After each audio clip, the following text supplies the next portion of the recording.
partita è stata una gran bella partita, sinceramente non pensavamo a una prestazione del genere, sono molto soddisfatto dei ragazzi, la partita è stata abbastanza dura,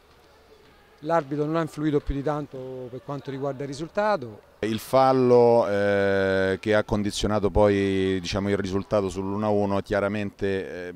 per quanto mi riguarda non c'era, però questo non significa, perché poi la partita si è rimessa due volte diciamo, dalla nostra parte, siamo riusciti a pareggiare due volte.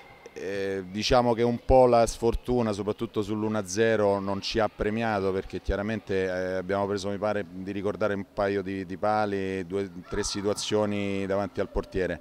Abbiamo fatto una bella prestazione in fase difensiva,